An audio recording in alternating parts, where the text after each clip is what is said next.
Hi student, how are you? Now I am starting the another session of Java. इस session के अंदर मैं discuss करने वाला हूँ कि जावा में स्विच स्टेटमेंट क्या होता है। इसके पहले सेशन में मैंने आपको बताया था कि if else, ladder if else, nested if else, multiple if क्या होते हैं। ठीक है, इसके बाद मैंने बहुत सारे प्रोग्राम्स भी बताया था, तो आप मेरा पिछला सेशन जावा का जरूर देखिए। यदि आप इस सेशन में डायरेक्टली देखेंगे तब भी आपको समझ में आएगा, लेकिन पिछले सेशन से आपको क्लेरिफाई हो जाएगा कि कंडीशनल स्टेटमेंट क्या होते हैं।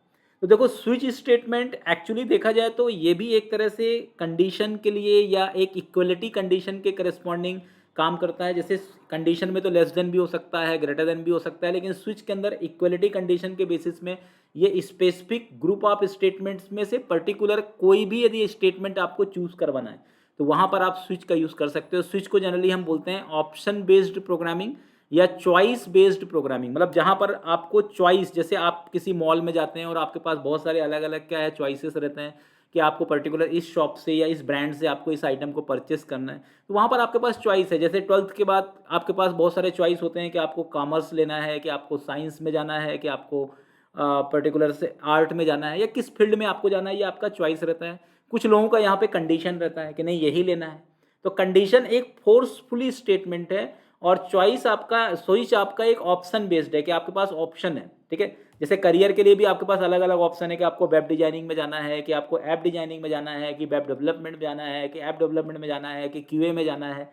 तो इस टाइप के यूज केस वाले जो प्रॉब्लम होते हैं उनको हम स्विच केस के थ्रू बहुत आसानी से सॉल्व कर सकते हैं। तो मतलब सबसे पहले आपको ये समझना पड़ेगा किसी भी टॉपिक को पढ़ने से पहले कि ये किसके लिए यूज किया जाता है। तो ऑप्शन बेस्ड प्रोग्राम को यदि आपको एक बहुत बेहतर तरीके से यदि आपको इंप्लीमेंट करना है तो वहां पे आपको स्विच का यूज करना है। सो की सीधी बात ये है। ठीक है, तो मैंने यहाँ पे स्विच का एक छोटा सा डेफिनेशन भी बताया कि switch statement in Java allows a variable to be tested for equality against a list of values. मैंने अभी पहले ही बताया कि स्विच के अंदर आपको इक्वलिटी कंडीशन पहले से लगा रहता है। ठीक है, बहुत सारे अलग अलग वैल्यूज से जो भी आप पर्टिकुलर आपको कोई भी ऑप्शन में जाना है तो वो ऑप्शन आपको स्विच में पास करोगे। ये क्या करेगा, अलग अलग केसेस के अंदर जा करके चेक करेगा, जहां से वो मैच करेगा उस पर्टिकुलर स्टेटमेंट को एग्जीक्यूट करेगा। Each value is called case. Value को हम क्या बोलते हैं, केस बोलते हैं। ठीक है, and the variable being switched on is checked for each case.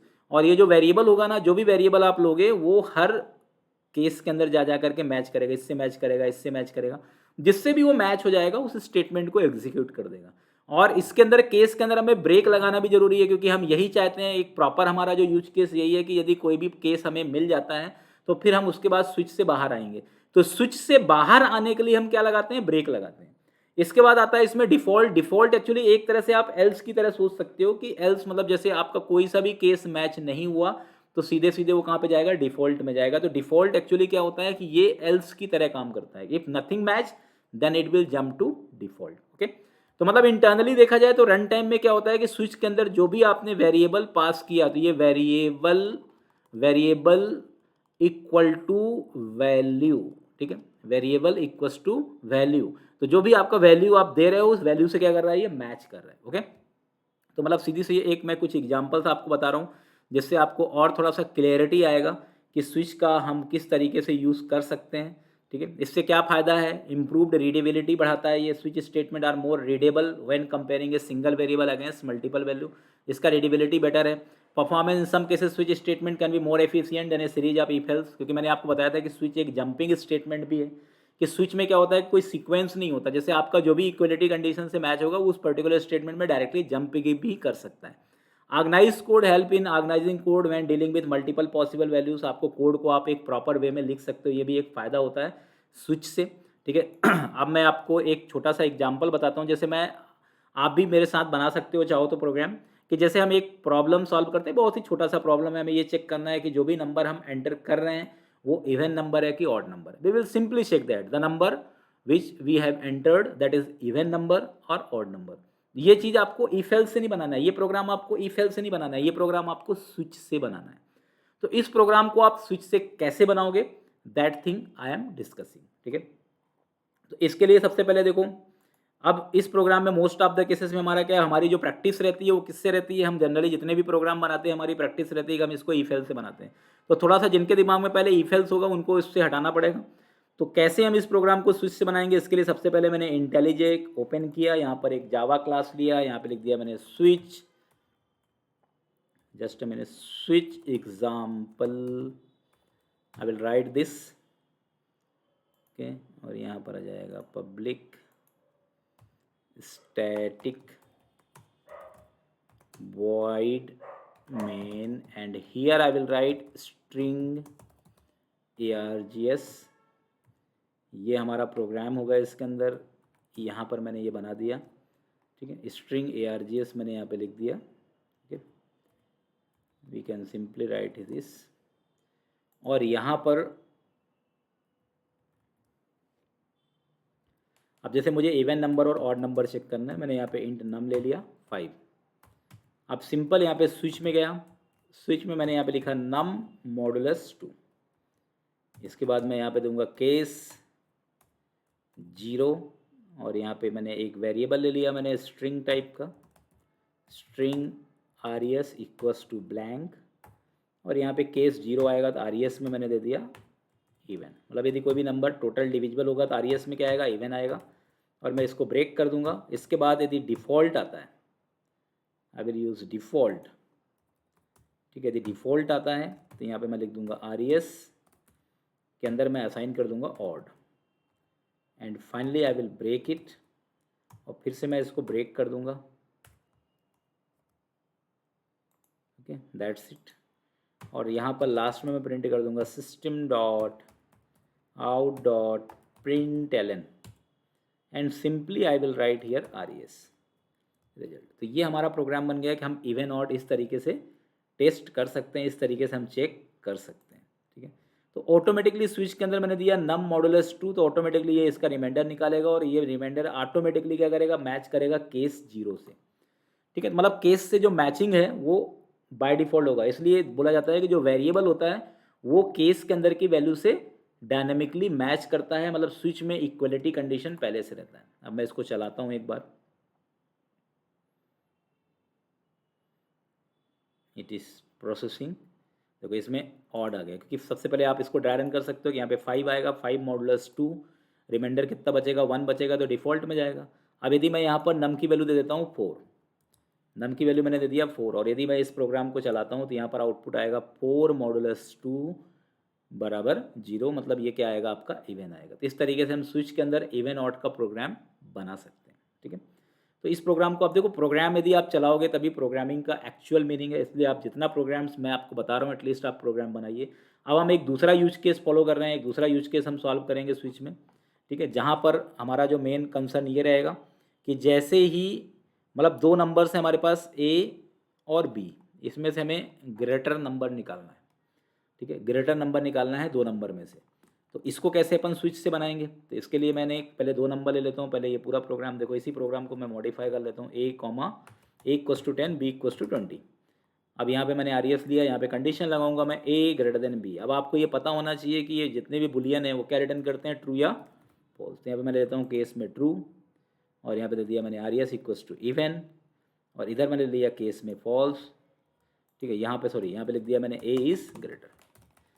तो देखो बहुत सारे ऐसे भी ऑपरेटर्स होते हैं जो स्विच में अप्लाई नहीं होते, क्योंकि switch actually equal operator by default manage करता है। अब यहाँ पे A ग्रेटर देन B, ठीक है, incompatible type font, boolean required, char, byte, short, int, कर, ये सीधे बोल रहा है कि इसमें बुलियन आप यूज़ नहीं कर सकते, मतलब सॉरी, तो ये बुलियन रिटर्न नहीं करेगा, इसमें A डिवाइड बाय B कर देते हैं अपन। अब एक लॉजिक है आपका, A डिवाइड बाय B, कभी भी 2 नंबर को डिवाइड करो यदि 0 आता है तो हमेशा B इज़ ग्रेटर होगा, क्योंकि यदि सेकेंड नंबर आपका बड़ा होगा तभी B इज़ ग्रेटर होगा, अदरवाइज क्या आएगा, A इज़ ग्रेटर। आप करके देख लीजिए, 10 डिवाइड बाय 20 करेंगे, मतलब कभी भी 2 नंबर में से यदि डिनोमिनेटर बड़ा होता है तो हमेशा आउटकम क्या आएगा, आपका 0 ही आएगा। तो इस लॉजिक से भी मैं इसको बना सकता हूँ कि यदि केस 0 आता है तो B बड़ा है, अदरवाइज A बड़ा है। तो आप इस तरीके से इस प्रोग्राम को स्विच के थ्रू बना सकते हैं। Now I will execute this, B is greater, तो आप इसको ड्राई रन कर लीजिए, 10 डिवाइड बाय 20, 10 डिवाइड बाय 20 आपका कितना होगा, 0.5 होगा। तो ये 0 पॉइंट से मतलब नहीं, क्योंकि अपन ने इंटीजर लिया था, ये 0 आएगा, मतलब 10 डिवाइड बाय 20 में 0 आएगा, 0 आएगा, 20 ग्रेटर। अब मैं यहाँ पर 100 ले लेता हूँ, 120, 100 डिवाइड बाय 25 आएगा, मतलब डिफ़ॉल्ट में आएगा, और डिफ़ॉल्ट में आया तो A इज़ ग्रेटर हो गया। तो मतलब अब आप सोच रहे होगे कि भाई मैंने यहाँ पे लेस, ये डिवाइड क्यों लगाया है, मैं तो ग्रेटर का प्रोग्राम बना रहा हूँ, तो ये लॉजिक है। ऐसा कोई ज़रूरी नहीं है कि ग्रेटर के प्रोग्राम बनाने के लिए आपको ग्रेटर देन ऑपरेटर ही लगाना पड़ेगा। मैंने यहाँ पे डिवीजन ऑपरेटर लगा के भी ग्रेटर देन का प्रोग्राम बनाया। ठीक है, तो इस तरीके से हम स्विच का यूज़ कर सकते हैं। अब स्विच के अंदर भी स्विच होता है, नेस्टिंग भी हो सकता है स्विच का। ठीक है, तो स्विच के अंदर यदि आपको स्विच बनाना है तो उसे हम क्या बोलते हैं, नेस्टिंग स्विच। इसमें क्या करना रहेगा, आपका यूज़ केस क्या रहेगा नेस्टिंग स्विच के लिए, तो नेस्टिंग स्विच के लिए आपको सिंपली सीधा सा पैटर्न है कि जैसे अपन ने ये स्विच बनाया, इसी के पैरेलल मैं आपको सेंटेक्स बता देता हूँ कि स्विच के अंदर यहाँ पे मैं स्विच में गया। ठीक है, स्विच में मैंने यहाँ पे क्या दे दिया, वेरिएबल दे दिया। फिर स्विच के अंदर फिर क्या रहेगा, यहाँ पे केस रहेगा, जैसे मैंने यहाँ पे केस लिखा। अब केस में जो भी केस की वैल्यू आएगी, जैसे 0 आया तो इसके अंदर फिर से मैं क्या लगाऊंगा, स्विच लगाऊंगा। फिर स्विच के अंदर मैं वापस से यहाँ पे वेरिएबल लूँगा, वेरिएबल के अंदर देने के बाद यहाँ पे अगेन मैं क्या लगाऊंगा, केस लगाऊंगा। यहाँ पे स्टेटमेंट होगा, ब्रेक होगा, फिर यहाँ पे डिफ़ॉल्ट आएगा। इस तरीके से हम इसको इम्प्लीमेंट कर सकते हैं। मतलब यदि आप स्विच स्टेटमेंट के अंदर स्विच स्टेटमेंट यदि आप लगाते हो तो उसको अपन बोलते हैं नेस्टिंग स्विच। जैसे अब यहाँ पर ए है, बी है, और एक नंबर मैं यहाँ पे ले लिया सी, तो मेरे पास कुल मिलाकर के कितने नंबर हो गए, 3 हो गए। अब मैं यहाँ पे केस 0 में जाऊँगा, अब मैं अगेन यहाँ पे एक स्विच लगाऊंगा, स्विच। ठीक है, और यहाँ पे दूंगा मैं a डिवाइड बाय बी, मतलब a डिवाइड बाय बी मतलब b बेटर हो गया, तो यहाँ पे b डिवाइड बाय क्या करूँगा, यहाँ पे c करूँगा। ठीक है, और यहाँ पर कंडीशन लगाऊंगा केस 0, तो उस केस में क्या आएगा, यदि केस 0 हुआ b डिवाइड बाय c में, तो इस केस में RES में क्या आ जाएगा, c इज़ ग्रेटेस्ट हो जाएगा, और इसको हम ब्रेक कर देंगे। और यदि ऐसा नहीं हुआ तो एक डिफ़ॉल्ट भी बनाएंगे, और डिफ़ॉल्ट के केस में हम कर देंगे यहाँ पे RES के अंदर बी इज़ ग्रेटर, और इसको अपन ब्रेक कर देंगे। तो एक केस आपका ये बन गया कि यदि केस 0 हो गया मतलब बी बड़ा है, तो बी को फिर अपन सी से भी कंपेयर करेंगे, और एक ब्रेक यहाँ पर इसका बनता है। मान लीजिए अब यहाँ पे बी बड़ा नहीं है, ए डिवाइड बाय बी करा, B greater B divide by C करा, बी हो गया, नहीं तो सी हो गया। मान लो बी बड़ा नहीं है, ठीक है, तो इस केस में ए बड़ा है, तो ए और सी के बीच में कंपेरिजन करेंगे, तो एक स्विच अपन यहाँ पे और लगा देंगे, यहाँ पे एक स्विच अपन और लगा देंगे, और यहाँ पे स्विच में लिख देंगे ए डिवाइड बाय सी। यदि ये होता है तो सी हो जाएगा, नहीं तो ए हो जाएगा। यहाँ पे ग्रेटर के जगह में ग्रेटेस्ट लिख दीजिए, यहाँ पर भी ग्रेटेस्ट। तो ये 3 नंबर से भी आपको दिया गया और आपको बोला गया कि आपको इफ एल्स नहीं लगाना है और इस प्रॉब्लम को सॉल्व करना है, तो उस केस में आपको स्विच के थ्रू भी इस प्रॉब्लम को सॉल्व करना पड़ेगा। ठीक है, and now I will execute this program. अब मैं इस प्रोग्राम को एग्जीक्यूट करता हूँ। ये देखो यहाँ पे ए इज़ ग्रेटेस्ट आ गया, क्योंकि यहाँ पे सबसे पहले आएगा A divide by B. A divide by B जैसे ही हम करेंगे तो यहाँ पर आउटपुट कितना आएगा, 5 आएगा, मतलब सीधे डिफ़ॉल्ट में गया। ठीक है, क्योंकि 0 तो नहीं आया, 5 आया। अब यहाँ पर हम चेक करेंगे 100 डिवाइड बाय 30, 100 डिवाइड बाय 30 में गए, वापस से 0 नहीं आया, तो इस केस में क्या आ जाएगा, ए इज़ ग्रेटेस्ट आ जाएगा। तो इसको अपन बोलते हैं नेस्टेड स्विच, नेस्टेड स्विचिंग। ठीक है, तो ये प्रोग्राम आप ज़रूर बनाइए, कुछ थोड़ा सा कॉम्प्लेक्स प्रोग्राम भी बनाइए, तभी आपका थोड़ा सा दिमाग चलेगा। क्योंकि देखो, सरल प्रोग्राम बनाने से आप बिल्कुल खुश मत हो कि आपने स्विच में 2 प्रोग्राम बना लिया। ठीक है, आपको समझ में आ गया। आपको कुछ कॉम्प्लेक्स, हर टॉपिक के कुछ कॉम्प्लेक्स प्रोग्राम आपको बनाने होंगे, देन यू कैन जस्टिफाई कि हाँ ये टॉपिक आपको आ गया। सिर्फ आपको छोटे छोटे प्रोग्राम्स बनाने से कुछ भी नहीं होगा। ठीक है, यदि आपको और इन डेप्थ सीखना है तो आप shivattutorials.com में जाइए और वहाँ पे लिखिए स्विच स्टेटमेंट इन जावा, तो वहाँ पर भी मैंने पूरा आर्टिकल बना के रखा हुआ है। ठीक है, shivattutorials.com में आपको इसका पूरा इम्प्लीमेंटेशन मिलेगा। Just a minute, I will go there and simply I will write here.